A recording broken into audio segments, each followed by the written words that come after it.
My name is Claire Donnelly, and I'm 29 years old. 3 years ago, I walked into a Fifth Third branch in Dayton, Ohio to ask for a $6,000 loan to fix a transmission that was one bad hill away from quitting on me for good. I had $11 in checking, a stack of invoices from the diner where I waited tables, and a loan officer named Gary who looked at his screen twice before he looked at me.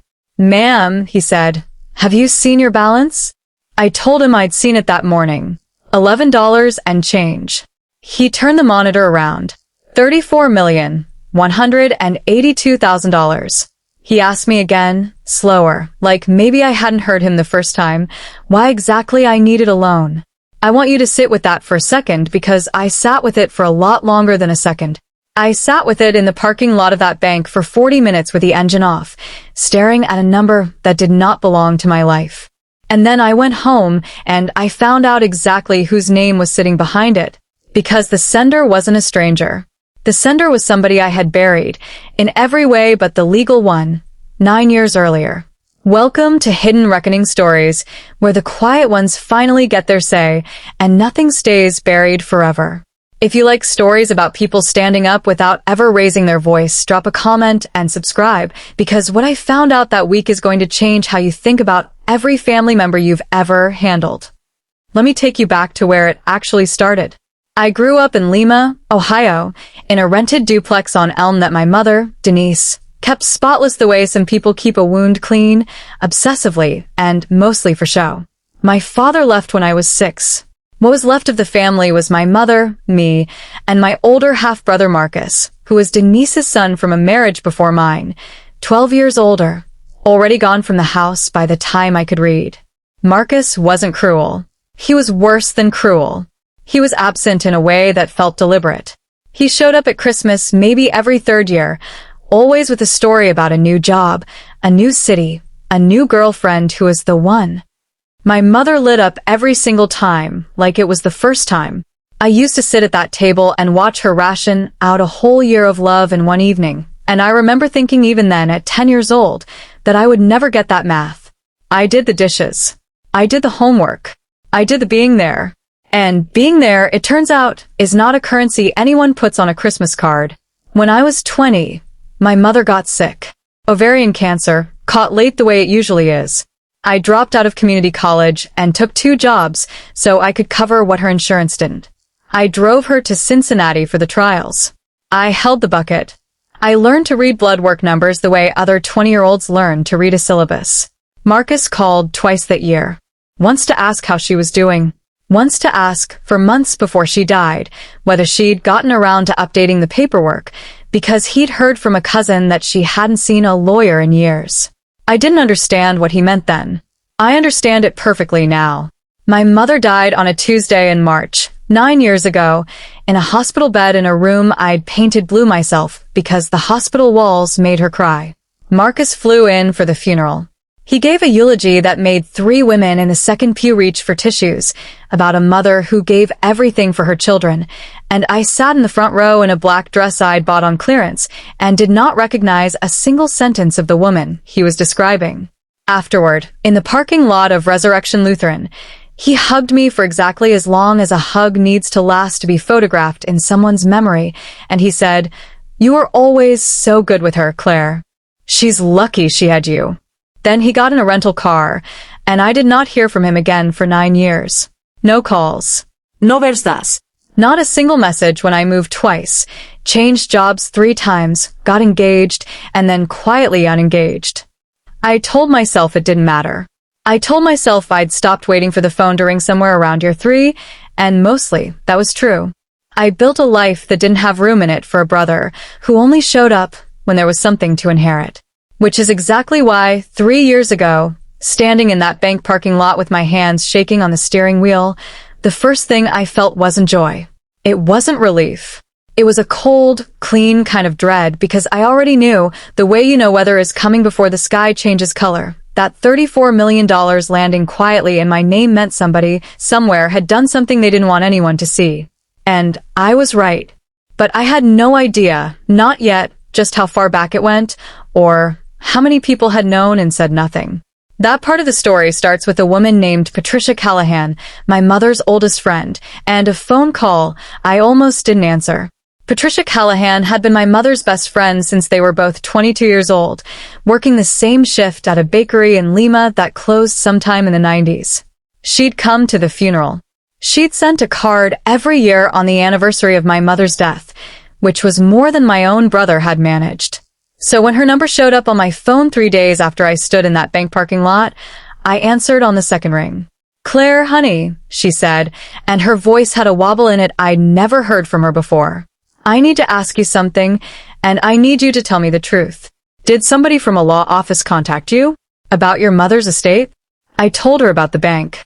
About Gary turning the monitor around. About $34 million sitting in an account I didn't remember opening, tied to a name I hadn't heard spoken aloud in 9 years. Whitfield Holdings, care of an attorney in Cincinnati named Harold Voss. There was a long silence on the line. Long enough that I checked to see if the call had dropped. "Your mother," Patricia said finally, "was not just a hospice nurse, Claire. Before she married your father, before any of that, her maiden name was Denise Whitfield. Her father was Arthur Whitfield. You never met him. He died before you were born, and your mother never once mentioned him to you, did she?" She hadn't. Not once, in 20 years of dinners and homework and blood work numbers. I had never even known my mother had a maiden name that wasn't the one on her nursing license. Patricia told me the rest slowly, like she was handing me something breakable. Arthur Whitfield had built a chain of auto parts distribution warehouses across 3 states starting in the 60s, and by the time he died, he was worth more than anyone in that family ever let on. There had been a falling out. Patricia didn't know the details, only that my mother left home at 18, changed how she introduced herself, and never went back. Not to the funeral. Not to a single family gathering. She built a life 200 miles and one name away from all of it, and she raised me inside that silence without ever once explaining why. "Your mother struggled with money her whole life," Patricia said. "She worked double shifts. She sold her wedding ring to pay for your school shoes. Claire, I watched her do it. And that whole time, there was a trust sitting untouched with her name attached to it, because she refused to sign a single paper that would let her father's money touch her life." I sat on my kitchen floor with the phone against my ear and did the math I did not want to do. If the money had been sitting there my whole childhood, growing, waiting, then somebody had known. Somebody had let my mother scrub floors and sell her ring and cry over hospital bills while a fortune sat 2 counties away with her name on it. Who administered the trust while she was alive? I asked. Patricia's voice went very quiet. Marcus's father. Your mother's first husband. He was the trustee, Claire. He managed it for 30 years. And when your mother died, and the trust was supposed to transfer it went to Marcus, I said. It wasn't a question. For 9 years, Patricia said, it went to Marcus. I want you to understand what that meant, sitting on my kitchen floor at 10 o'clock at night. 9 years. The exact number of years since my mother's funeral. The exact number of years since Marcus hugged me in a parking lot for precisely as long as a photograph needed, and then vanished. He hadn't disappeared out of grief, or awkwardness, or the ordinary cowardice of people who don't know how to grieve. He had walked out of that funeral and directly into $34 million that legally, morally, by any accounting that mattered, should have come to both of us, or possibly, given how the paperwork read, to me alone, since I was the child named in my mother's original trust documents, filed the year I was born, before she ever remarried, before Marcus's father ever got his hands on the administration of it. Somebody had buried that fact for 9 years. And I was starting to understand it wasn't an accident. I called Harold Voss the next morning. His office in Cincinnati took my information, confirmed my identity, and told me, with the careful neutrality of a man reading from a script, that the account had recently been reflagged during a routine compliance audit, a phrase that meant absolutely nothing to me and, I would later learn, meant everything. Someone had tried to move the account permanently into Marcus's name 8 months earlier. The transfer had failed a verification check. That failure was the only reason anyone had gone looking for the original beneficiary at all. That failure was the only reason I was sitting in a bank in Dayton with Gary turning a monitor toward me instead of never knowing any of this existed. I didn't call Marcus. Not that day, not that week. I sat with what I now knew, that my brother had spent 9 years building a life on money that was never fully his, while I worked 2 jobs and skipped meals some months to make rent, and that he had known, every single Christmas he didn't call, exactly what he was sitting on. But I still didn't have the full picture. Because 3 weeks later, a second letter arrived, this one from Harold Voss's office directly, marked confidential, and inside it was something that had nothing to do with money at all. It was a letter my mother had written the year I turned 18 and never sent. The letter was 3 pages, handwritten, dated the March I turned 18, 11 years before that bank parking lot, 2 years before her diagnosis. My mother's handwriting was smaller than I remembered, careful, like she'd rewritten it more than once before deciding this version could stay. Claire, it began. If you are reading this, it means Harold finally did what I asked him to do, which is nothing until you turned 29, or until something happened that made him think you needed to know sooner. I am sorry it took a stranger's judgment instead of my own courage. That has always been the trouble with me. I read that first line 4 times before I could make myself keep going. She wrote about her father, Arthur. A man who ran his warehouses the way he ran his house, which was to say with a ledger for everything, including love. She wrote about leaving at 18 because she'd fallen for a boy named Edward Kessler, Marcus's father, and Arthur had told her that if she married beneath the family, she could do it without the family's money behind her. She'd taken him at his word. She married Edward. She had Marcus. And for a few years, she wrote, she believed she'd escaped something. What she hadn't understood, not then, was that Edward Kessler had never stopped courting her father. Behind her back, over years, Edward rebuilt the relationship with Arthur that she herself had walked away from, visiting him, managing small pieces of his business, positioning himself so carefully that by the time Arthur died, he wasn't just a son-in-law. He was the trustee, the one man with legal control over the fortune my mother had refused on principle. I didn't find out until years later, she wrote, that Edward had done this deliberately. That he told my own father I was unstable, that I couldn't be trusted with money, that it was safer left in his hands for the children's sake. I left Edward when Marcus was 6. I took nothing from that marriage except Marcus, and I told myself I'd also left the money behind for good. I didn't understand that Edward kept the trusteeship regardless, that leaving him didn't undo what he'd built with my father. I found that out only when a lawyer contacted me, years later, and told me the account existed, that it was substantial, and that I would need to sign paperwork acknowledging Edward as trustee if I ever wanted access to it for you. I refused, Claire. I want you to understand why. Because signing that paperwork meant admitting Edward's version of events, that I was the unstable one, that I needed managing. I would rather have scrubbed floors than put my name under his. So, I told no one. Not Marcus. Not you. I let it sit, and I promised myself that when you turn 18, I would finally do something about it, get you a lawyer of your own, fight it properly. I got sick before I could keep that promise. The last page was the one that changed everything. I need you to know something about your brother that I could never bring myself to tell you while you were growing up, because I thought it would break something in both of you that couldn't be fixed. Marcus is not distant because he doesn't love you. Marcus is distant because his father raised him from the time he was old enough to understand money, to see you as competition.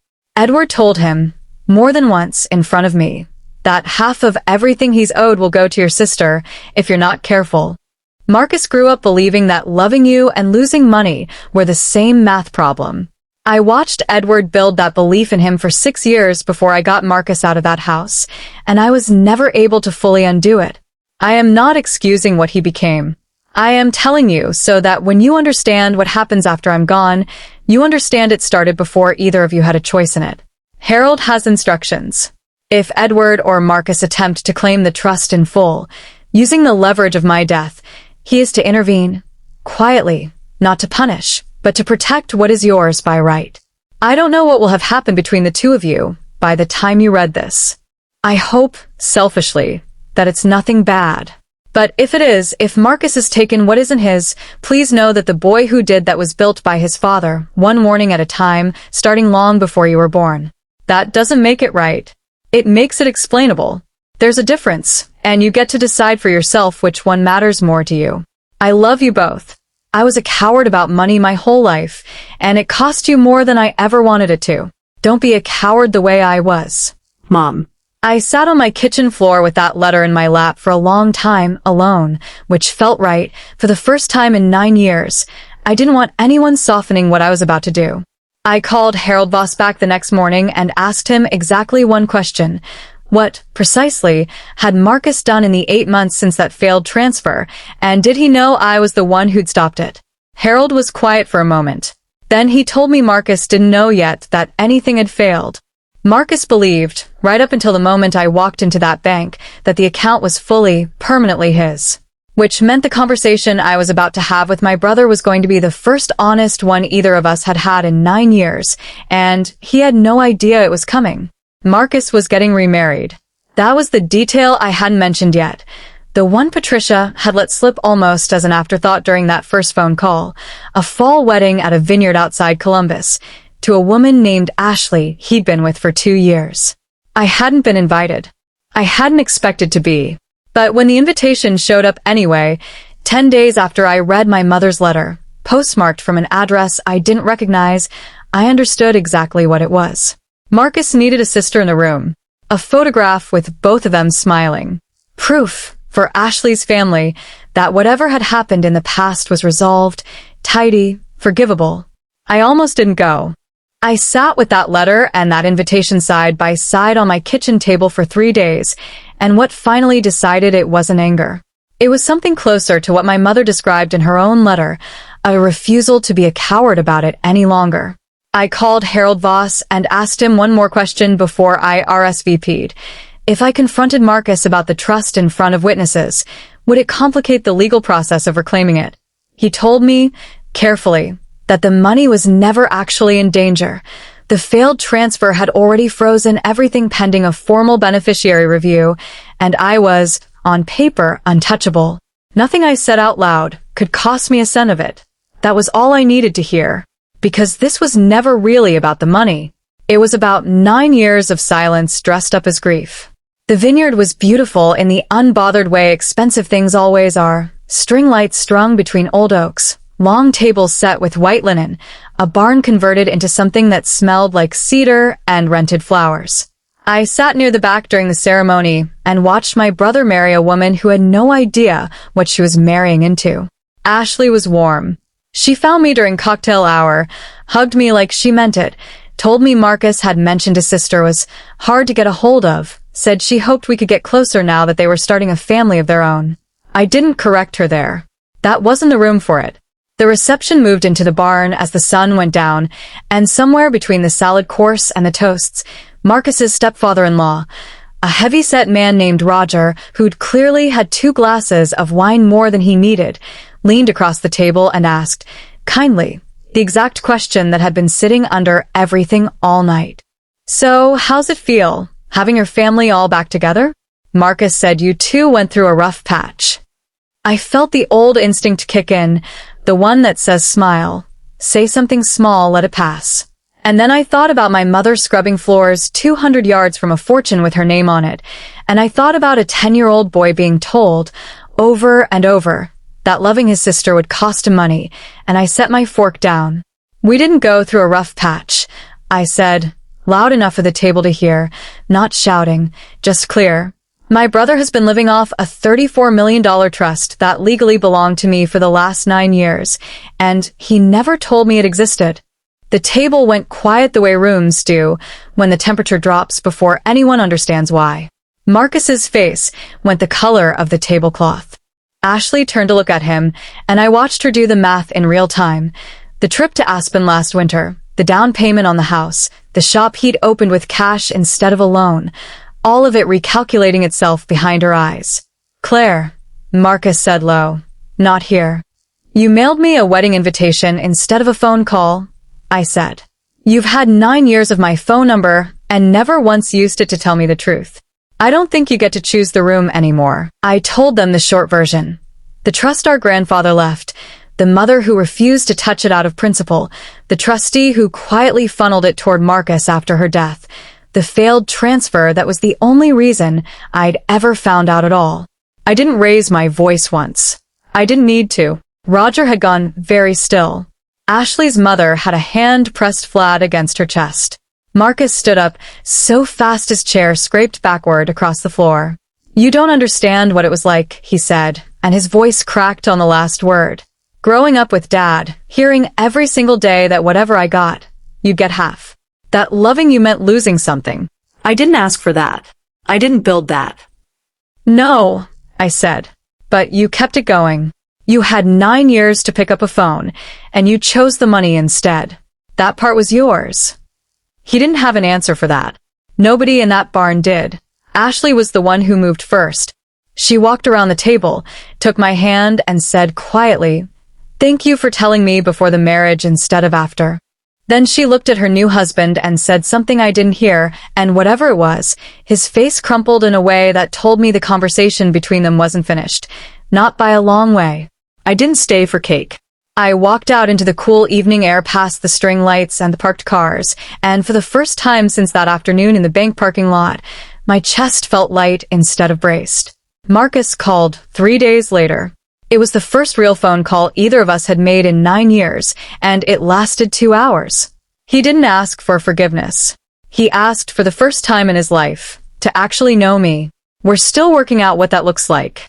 But this Thanksgiving, for the first time since our mother died, there will be 2 place settings at my table instead of 1. And this time, nobody's sitting there because of what they're owed. That's my story. 1 bank, 1 letter, 1 truth finally said out loud in a room full of witnesses. If someone in your family has been living off a silence you never agreed to keep, maybe it's time to end it, calmly, clearly, and in your own voice. Drop a comment and tell me what you would have done in that barn. Subscribe for the next story, and I'll see you there.